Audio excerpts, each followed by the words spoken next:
تو پھر اس موجودہ دور میں ایسا کیا نیا ہو گیا ہے جسے ہم معلومات کا دھماکہ یا انفارمیشن ایکسپلوژن کہہ رہے ہیں؟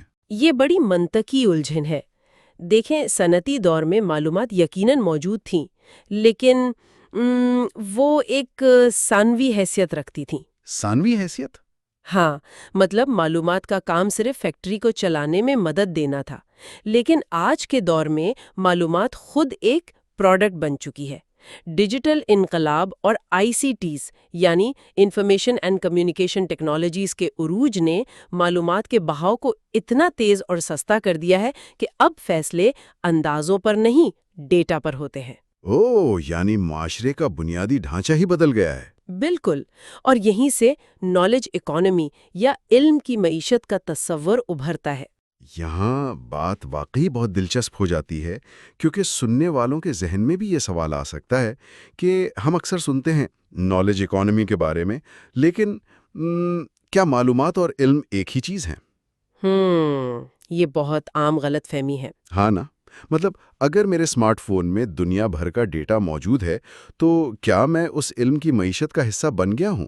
کیا علم محض بہت ساری معلومات کا دوسرا نام نہیں ہے؟ قطعاً، اور اس جائزے میں اس فرق کو بہت ہی واضح انداز میں کھولا گیا ہے۔ معلومات یعنی انفارمیشن اور علم یعنی نالج کے درمیان ویلیو کریشن کا یعنی قدر پیدا کرنے کا بہت بڑا فرق ہے۔ اچھا، وہ کیسے؟ دیکھیں، معلومات دراصل صرف خام مال ہے، یہ را مٹیریل ہے جو بس بکھرا ہوا ہے، جبکہ علم جو ہے نا وہ پروسیس کی گئی معلومات ہے۔ اس کو اگر میں ایک تشبیہ سے سمجھاؤں تو معلومات کا مطلب ہے کہ آپ کے پاس کچن میں ساری اشیاء موجود ہے، آٹا، چینی، انڈے، لیکن علم وہ شیف ہے جو ان اشیاء کو ملا کر ایک شاندار کیک بناتا ہے۔ کیا یہ تشبیہ ٹھیک ہے؟ 100% درست۔ اگر ہم اسے وسیع تر تناظر میں دیکھیں نا تو معاشی پیداواری صلاحیت کا انحصار اب اس بات پر ہے کہ اس علم کو لاگو کیسے کیا جاتا ہے، یعنی ایپلیکیشن آف نالج۔ جی، صرف ڈیٹا اکٹھا کر لینا کافی نہیں ہے، ڈیٹا اکٹھا کرنے سے لے کر اس سے ایک نیا آئیڈیا نکالنا یعنی علم کی تخلیق کرنا اور پھر اسے معاشی فائدے کے لیے استعمال کرنا، یہ پورا سفر ہی اصل گیم چینجر ہے۔ تو اس کا مطلب ہے اس نئی معیشت کے اصول بالکل مختلف ہیں۔ بالکل، نالج اکانومی کی سب سے بڑی خوبی ہی یہ ہے کہ یہ جدت یعنی انوویشن، انسانی سرمائے اور مہارت یافتہ افرادی قوت پر چلتی ہے۔ اس میں محنت کشوں والے کاموں سے زیادہ اب ریسرچ اور ڈیولپمنٹ یعنی R&D کی اہمیت ہے۔ یہ بڑی زبردست بات ہے۔ مطلب اگر آپ صرف ڈیٹا کو ادھر ادھر کر رہے ہیں تو آپ صرف خام مال ڈھو رہے ہیں، اصل قدر تو اس کی پروسیسنگ اور جدت میں ہے۔ جی، اور جو پروفیشنل یہ کام کرتا ہے اسے ہم علم کا کارکن یعنی نالج ورکر کہتے ہیں۔ Knowledge worker? ہاں، یہ وہ شخص ہے جو معلومات کو سنبھالنے، پیچیدہ مسائل حل کرنے اور مسلسل سیکھنے کی صلاحیت رکھتا ہے۔ اس معیشت میں جو رکے گا وہ ختم ہو جائے گا۔ تو اگر علم ہی اس دور کی نئی کرنسی ہے اور نالج ورکرز اس کے کارکن ہیں، تو سوال یہ پیدا ہوتا ہے کہ اس کرنسی کے بینک کہاں ہیں؟ یہ بڑا اچھا سوال ہے۔ مطلب یہ علم پیدا کہاں سے ہو رہا ہے اور محفوظ کیسے ہو رہا ہے؟ کوئی تو جگہ ہوگی نا؟ بالکل، علمی معیشت کے کچھ اہم ستون ہیں۔ اس میں سب سے پہلے تو تعلیم اور تربیت کے ادارے آتے ہیں، پھر آپ کا جدید انفراسٹرکچر آتا ہے جیسے telecommunication, broadband, cloud computing, cyber infrastructure اور ڈیٹا سینٹرز، اور یقیناً ایک سازگار پالیسی کا ماحول بھی۔ صحیح۔ اس سب میں ٹیکنالوجی کا کردار بہت اہم ہے۔ مصنوعی ذہانت یعنی AI، big data, e learning systems, یہ سب مل کر اس علم کو پھیلاتے ہیں۔ لیکن اس جائزے میں جس ادارے کے نئے کردار پر سب سے زیادہ حیران کن روشنی ڈالی گئی ہے نا، جی، وہ ہے لائبریریاں۔ رکھنا پڑے گا۔ مطلب عام طور پر تو لوگ یہی سوچتے ہیں کہ انٹرنیٹ اور گوگل کے آنے کے بعد لائبریریاں تو شاید ختم ہی ہو جائیں گی۔ یہی لگتا ہے بظاہر۔ ہاں نا، جب ہر چیز ڈیجیٹل ہو گئی ہے تو لائبریریوں کا کیا کام باقی رہ گیا ہے اس نالج اکانومی میں؟ اس جائزے کے مطابق تو لگتا ہے جیسے وہ کوئی بہت ہی اہم ہتھیار بن گئی ہیں۔ بالکل، اور یہ LIS یعنی لائبریری اور انفارمیشن سائنس کا بدلتا ہوا کردار ہے۔ اب لائبریریاں صرف پرانی کتابوں کے کمرے نہیں رہیں، وہ ڈیجیٹل لائبریری سروسز اور کمیونٹی انفارمیشن سینٹرز بن چکی ہیں۔ واہ! اور سب سے اہم بات، LIS پروفیشنلز اب صرف معلومات کو محفوظ نہیں کرتے، وہ ریسرچ سپورٹ اور ڈیٹا کیوریشن فراہم کرتے ہیں۔ ڈیٹا کیوریشن؟ جی، اس کا مطلب ہے کہ بے تحاشا ڈیجیٹل کچرے میں سے کام کی اور مستند معلومات چھانٹ کر انہیں قابل استعمال بنانا۔ اور اس کے علاوہ لائبریریاں ڈیجیٹل ڈیوائیڈ کو ختم کرنے کا ایک بڑا ذریعہ ہے۔ یعنی وہ لوگ جن کے پاس ٹیکنالوجی نہیں ہے ان تک رسائی پہنچانا؟ جی بالکل، اور اوپن ایکسس کے ذریعے علم کو سب کے لیے عام کرنا، انفارمیشن لٹریسی کی باقاعدہ تربیت دینا، یہ اب لائبریریوں کا نیا کردار ہے۔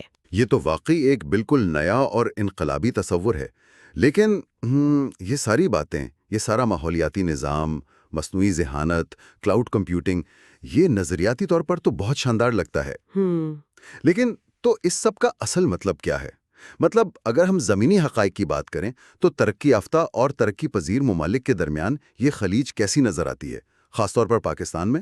یہ ایک بہت اہم پہلو ہے اس پریزنٹیشن کا، کیونکہ پاکستان جیسے ملک کے لیے جہاں ابھی تک بنیادی ڈھانچے کے اتنے مسائل ہیں، وہاں یہ علمی معیشت کیا محض خواب ہے یا کوئی ٹھوس حقیقت جس کی طرف واقعی قدم بڑھائے جا رہے ہیں؟ دیکھیں، اگر ہم عالمی حقائق کی بات کریں نا، تو عالمی سطح پر علمی بہاؤ اور بین الاقوامی تعاون کے فوائد تو بہت ہیں، لیکن ٹیکنالوجی تک رسائی میں عدم مساوات بھی اتنی ہی بڑی حقیقت ہے۔ جی وہ تو ہے۔ لیکن اگر پاکستان کے منظرنامے کو دیکھا جائے تو حقائق کی روشنی میں اس جائزے نے واضح کیا ہے کہ پاکستان میں ICT اور ہائر ایجوکیشن کمیشن یعنی HEC کے اقدامات نے ایک بنیاد تو ضرور فراہم کر دی ہے۔ اچھا، کیا اقدامات؟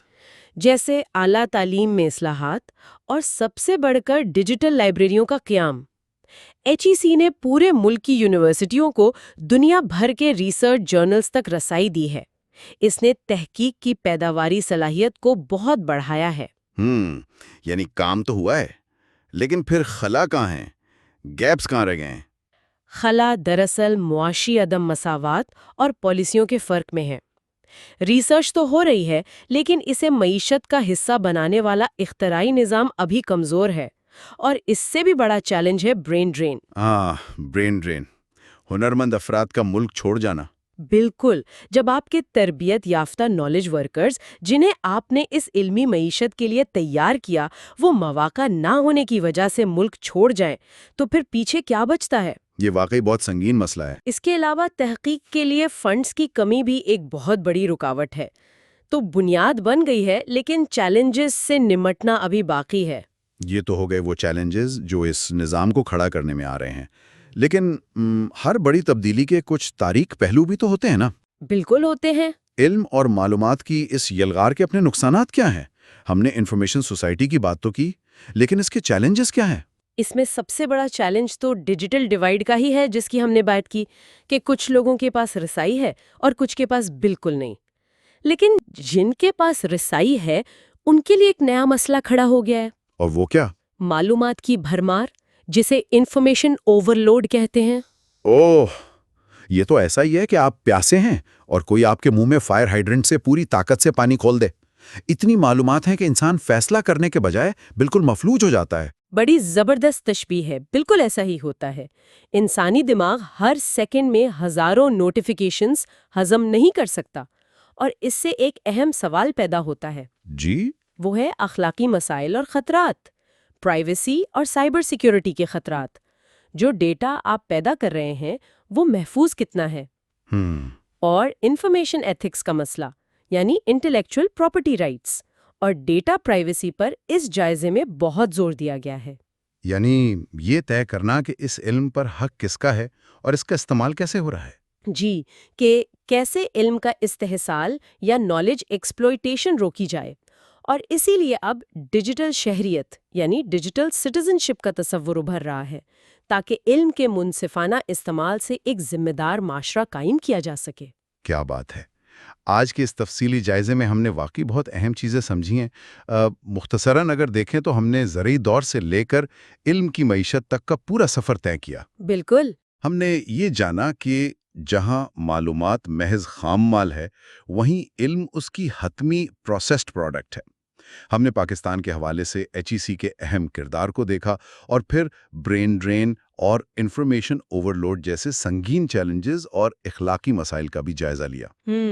ایک بہت ہی جامع گفتگو رہی۔ لیکن اختتام پر ماخذ کے مستقبل کے رجحانات والے حصے سے میرے ذہن میں ایک بڑا ہی فکری سوال ابھر رہا ہے جو میں سننے والوں کے لیے بھی چھوڑنا چاہوں گا۔ جی ضرور۔ ماخذ میں ایک چیز کا ذکر ہے، نالج آٹومیشن اور آرٹیفیشل انٹیلیجنس۔ اب تک تو ہم نے یہ سمجھا کہ معلومات کو پروسیس کرنے کے لیے علم کا استعمال ہم انسان کرتے ہیں، یعنی نالج ورکر۔ صحیح۔ لیکن اگر مستقبل قریب میں اے آئی اس علم کی تخلیق کو بھی خودکار یا آٹومیٹ کر دے گی تو پھر انسان کا کردار کیا رہ جائے گا؟ یہ واقعی سوچنے کی بات ہے۔ کیا ہم اس نالج اکانومی کی سرحدیں پار کر کے آگے کسی وزڈم اکانومی یعنی حکمت و دانش کے دور کی طرف بڑھنے والے ہیں، جہاں سوال یہ نہیں ہوگا کہ ہم معلومات سے کیا بنا سکتے ہیں، بلکہ یہ ہوگا کہ ہماری اخلاقیات اور حکمت ہمیں کیا بنانے کی اجازت دیتی ہے؟ ایک بہت ہی گہرا اور بروقت سوال ہے۔ اور اسی فکری نقطے کے ساتھ ہم آج کے اس تفصیلی جائزے کا اختتام کرتے ہیں۔ اس پوری ریسرچ کو اتنا زبردست انداز میں سمجھنے کے لیے وقت نکالنے کا اور ہمارے ساتھ اس گفتگو میں شامل رہنے کا بہت شکریہ۔ ملتے ہیں اگلی نشست میں۔ شکریہ۔ خدا حافظ۔